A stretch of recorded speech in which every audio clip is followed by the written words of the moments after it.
Hey guys, Victoria here and you're watching My Books and Me. Today I'm going to be doing a quiz called Match the YouTuber Book to the 1-Star Review. This is on the website We the Unicorns. I'll leave a link to it in the description below. I love that website. If you are a fan of YouTube, I definitely recommend checking it out. Anyway, I'm doing a video similar to this over on my second channel, Just Me Victoria, maybe next week, the week after. I'm not sure when it's going to go up now. But answering questions about YouTube and doing YouTube related quizzes. And as we all know, so there are many YouTubers that have written books. I personally really enjoy them. I know there is a small section of this community that, at least back when YouTuber books were being released by the many, probably I think it was 2 years ago, I know that there was a lot of opinions, very vocal opinions within this community about YouTuber books. I can totally understand. There was a time when I actually thought, oh, another YouTuber book, are you serious? But since then, I've become fans of many of the YouTubers that have released books. I've got some of their books. I've got quite a substantial YouTuber book collection. I haven't read them all, but the ones I have read, I've really enjoyed. I know there is a lot of controversy about just these people getting book deals because they're famous and they can sell a lot of books. There are the controversy that not all of them wrote their own books. There is actually another quiz I want to do in a couple of weeks' time that is about writing their own stuff. I know people have a lot of opinions about it, but I think at the end of the day, it's great that YouTubers have written books. It's not only made a shit ton of money for themselves and the publisher, it's also enabled the publisher to turn around and therefore publish new and upcoming authors and give them a chance. Also, I really love particularly the autobiographies I should say, about these YouTubers and how they've dealt with YouTube fame. We are in an age where being a YouTuber is a new thing. No one knows what is going to happen with it. No one's done it before. So it's amazing to see their thoughts and opinions on what they've gone through and how they've become like YouTube famous. Anyway, so let's do this quiz. I don't know.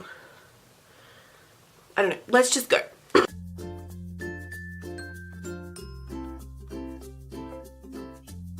Question 1. I'm surprised that there were so many positive reviews given this read like a diary of an immature teenager. Had a flick through in a bookshop and thought that this may be an interesting read. However, once I actually sat down to engage with this book, it turned out to be nothing more than a self-centered, poorly written sob story with one-dimensional reflections, whilst the photographs, I need to learn how to read. Whilst the photographs do invoke some thought, the prose and so-called poetry were very disappointing. I'm surprised that there were so many positive reviews given this read like the diary of an immature teenager. So this is Note to Self by Connor Franta or Girl Online by Zoe Sugg. I own both of these books. I've only read Note to Self, which by the way is a really good book. And just from what is in that review talking about photos, prose and poetry, it can only mean that it is Note to Self because that's what it's got in it. And I was correct. I really enjoyed Note to Self. I'm going to leave a link to my review and any of the books that I have read that I talked about in here in the description below. But I thought it was a really good book. Again, I feel like while I said in my review that it didn't matter if you had known it about Connor, whether to read it or not, at the end of the day, you sort of do have to know these YouTubers to read their books. Number 2, 1 star. Weird and not at all helpful. So that's Almost Adulting by Arden Rose, who I didn't even know wrote a book. Mainly because I don't watch her that much, but still. And Self-Help by Miranda Sings. I own neither of the books. I don't really watch Miranda. As I said, I don't really watch Arden, but she's definitely a person I probably would buy a book from.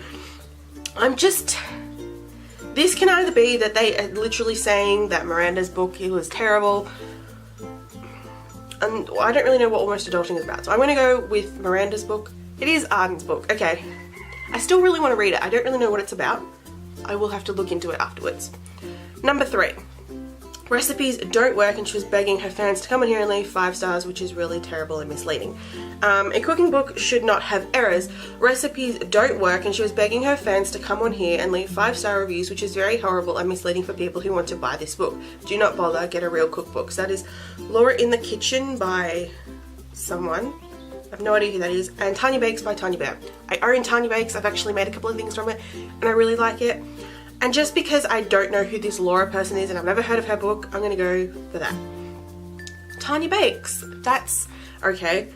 For starters, I don't really remember Tanya ever like saying, oh, please leave me 5 stars. on Amazon. What I do remember though is when I ordered my signed copy from Amazon, they ended up emailing me saying, this was like a couple of weeks, this was like maybe a week after my signed copy had arrived. Amazon said there are errors in the book and we're going to be resending you a new one, and in the meantime here's a PDF version of all the recipes. So I never looked into which recipe, like where the mistakes were and whatnot, but maybe that's what this person's referring to, that they cooked from the original signed copy that had mistakes in it. I don't really know. Question 4. Average, basic and disappointing. I like so-and-so. I follow her YouTube channel, but she cannot write well enough to be a successful author. I didn't want this to be the case, but the only reason this was ever published was because of her millions of followers on YouTube and social media. The story is basic. As a journalist and aspiring author myself, from an editorial standpoint, if I were to submit this to an agency or publisher, they wouldn't think twice before throwing it in the reject pile.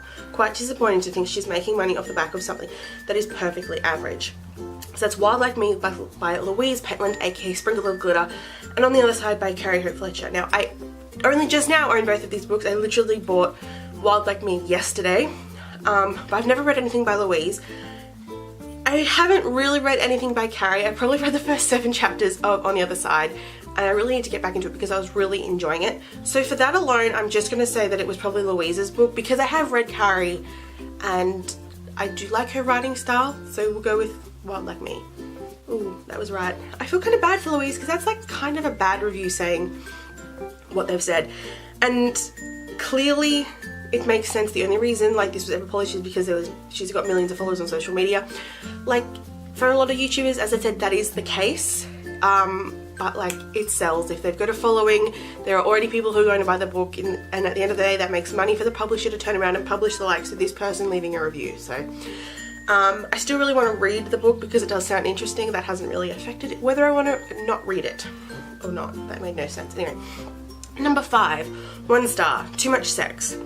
So that is either Doing It, Let's Talk About Sex by Hannah Witten, or Binge by Tyler Oakley. I read Binge, it's a really good book, and I don't think Tyler talked much about sex in it. And I feel like, again, it's probably one of those reviews where it's like making fun of the fact that Hannah's book is like, that's what it's based on, talking about sex. And it's a joke, maybe? We'll see. It was Tyler's book. That's weird because I swear he probably only mentions sex like twice. I know that there's a bit where he talks about gay porn, and that's it. Anyway.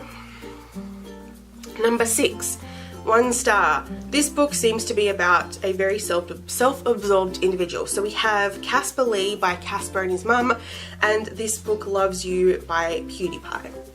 I haven't read both books. From what I know, PewDiePie's book is just a bunch of quotes, and Casper's book was more written by his mum and he's added stuff to it.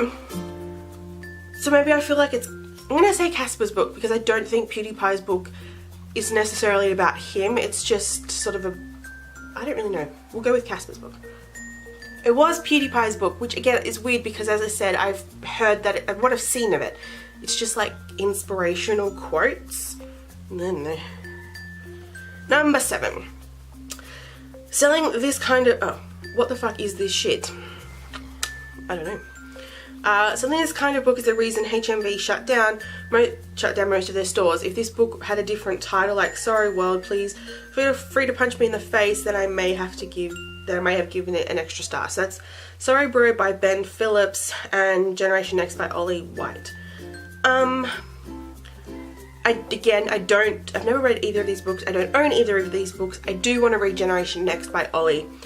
I used to watch Ben quite a bit on Facebook, and I feel like his book might be the worst one. And just going off by the whole Sorry World, please feel free to punch me in the face, it kind of goes with Sorry Bro, so we'll see. Oh, it was Generation Next. I only got 2 right. What the hell? I don't know if that's a good or a bad thing, that I could work out books from the 1-star review. All I know is, reading the reviews that I have, it doesn't make me not want to read the books that they were talking about.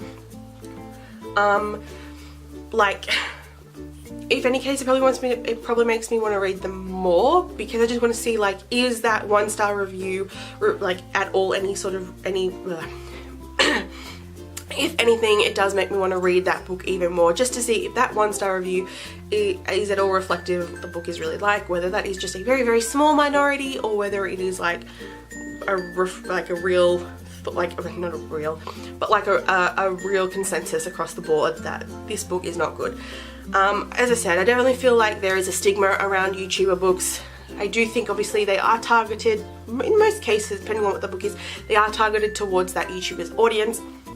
I honestly, now I don't have a problem with YouTubers releasing books. It's obviously not really a big thing anymore. All of the YouTubers have released them. There are some that are still releasing books that, like, that maybe a series, so they're releasing more books. I really don't have any problem with it. Let me know in the comments below what your thoughts are on YouTuber books. I'll leave a link to this quiz below, or if you did it along with me, let me know your score, whether you did better than 2, and I'll see you guys next week with another video. There is another quiz, as I said, on We the Unicorns about YouTuber books. If you want me to do that, I'm probably still going to do it anyway. Look forward to that in a couple of weeks. And as I said, I'm planning on doing a similar video like this on my second channel, so go subscribe if you want to see that in the future. Anyway, I'll see you guys next week with another video. Bye!